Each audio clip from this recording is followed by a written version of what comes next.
North Korea prepared for a grand event, the launch of its first modern destroyer. This ship, Moonmu the Great II, was meant to showcase Kim Jong-un's military ambitions. The Chongjin shipyard buzzed with anticipation as thousands gathered, flags waving, music blaring. The destroyer, a massive vessel with advanced weapon systems, was hailed as a fortress at sea. State media had hyped the launch for months, promising a new era of naval power. The crowd, packed with soldiers, officials, and hand-picked citizens, waited for a moment of triumph. Cameras rolled, ready to broadcast the spectacle to the nation. But as the dry dock gates opened, disaster struck. The ship began to list, tilting dangerously. Gasps rippled through the crowd as the music faltered and stopped. The destroyer, North Korea's new pride, was in trouble. The vessel continued to tilt, its advanced systems slipping beneath the water. The event, meant to be a symbol of strength, became a public disaster. Shock and disbelief swept the shipyard. The world was about to witness a side of North Korea its leaders never wanted to reveal. The moment of pride turned into profound national embarrassment. The ship's failure was not just technical, it was a blow to the regime's image. The carefully crafted propaganda unraveled in real time. The destroyer, meant to intimidate, now symbolized failure. The launch was supposed to be a turning point for North Korea's Navy. Instead, it exposed the limits of the country's capabilities. The event was quickly erased from state media. But the images and news had already escaped. The world saw not a rising power, but a nation struggling with its own ambitions. The failed launch would haunt North Korea's leadership. It was a reminder that even the most tightly controlled regimes can't hide every mistake. The pride of a nation had sunk before it ever sailed, and the consequences were just beginning. Kim Jong-un watched from his viewing platform, expecting glory. Moments before, he smiled, surrounded by his top aides and generals. This destroyer was his project, his vision of a powerful navy. As the ship tilted, cameras caught his reaction. His smile vanished, replaced by fury. Witnesses saw him slam his hand on the railing, shouting at his generals. The festive mood evaporated. Aides looked terrified. The supreme leader, usually portrayed as infallible, was humiliated before his entire leadership. The ship's failure was catastrophic. Its hull groaned, water poured in, and it was soon partially submerged. The advanced systems, meant to impress, were now underwater. The dream of a modern navy had sunk before its first voyage. Chaos and disbelief reigned on the platform. For Kim, this was more than a technical setback. It was a direct challenge to his authority. His regime's legitimacy depends on military strength and technological success. This public disaster shattered that narrative. He had invited the world to witness his triumph. Instead, they saw him fail. The incident at Chongjin was not just about a ship. It was about the sinking of Kim's prestige. The humiliation was immense, and retribution was inevitable. The anger in his eyes promised a brutal response. The regime's image of strength was now in question. The world had seen the supreme leader's vulnerability. The failed launch would have consequences far beyond the shipyard. Kim's next move would be watched closely. The stakes had never been higher. News of the failed launch spread rapidly, despite North Korea's efforts to contain it. Satellite images and intelligence confirmed the disaster. International headlines mocked Pyongyang's pride. Social media exploded with memes and jokes about the sinking ship. The incident reinforced North Korea's reputation for bluster and incompetence. For a regime obsessed with image, this global ridicule was a major blow. The propaganda machine lost control of the narrative. Analysts worldwide dissected the failure, pointing to poor design, rushed construction, and inexperience. Many concluded North Korea had tried to copy advanced designs without the expertise to execute them. The gap between ambition and capability was exposed. State media went silent. The event was erased from official history. But the silence spoke volumes, an unspoken admission of failure. The world now saw North Korea's limits. The image of the sinking destroyer became a symbol of the regime's overreach. Military planners took note. North Korea's ambitions were real, but so were its weaknesses. The failed launch was a harsh reality check for Pyongyang.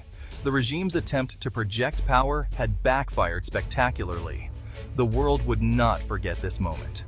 The failed destroyer was now a permanent part of North Korea's story. The regime's vulnerability was on display for all to see. The consequences would ripple far beyond the shipyard. While the world mocked the failed destroyer, some analysts saw a deeper threat. North Korea's attempt to build such a ship signaled a shift in strategy, a desire for a modern blue-water navy. For decades, their navy was limited to coastal defense. The real danger, however, lies beneath the waves. North Korea has one of the world's largest submarine fleets, mostly old, but still dangerous. Even outdated submarines can lay mines, attack shipping, or insert special forces. The 2010 sinking of the South Korean warship Cheonan proved this point. The failed destroyer launch showed North Korea is determined to modernize. Each failure teaches their engineers valuable lessons. The next attempt may succeed. The combination of a large submarine fleet and efforts to build modern ships is a growing threat. The world cannot afford to ignore North Korea's naval ambitions. The failed launch was a warning, not a reassurance. Analysts noticed the failed destroyer resembled Russian warships, especially the Gremyashchai-class corvette. The similarities suggested North Korea had outside help, likely from Moscow. The ship's rapid construction hinted at foreign assistance, possibly prefabricated modules or blueprints. This isn't new. North Korean tanks and missiles have also shown Russian influence. Russia appears to be quietly providing military designs and expertise. The failed launch exposed North Korea's struggle to execute complex foreign designs. The mistake in ship stability was classic inexperience. The embarrassment revealed a secret technological pipeline from Russia. The world now had evidence of this shadowy cooperation.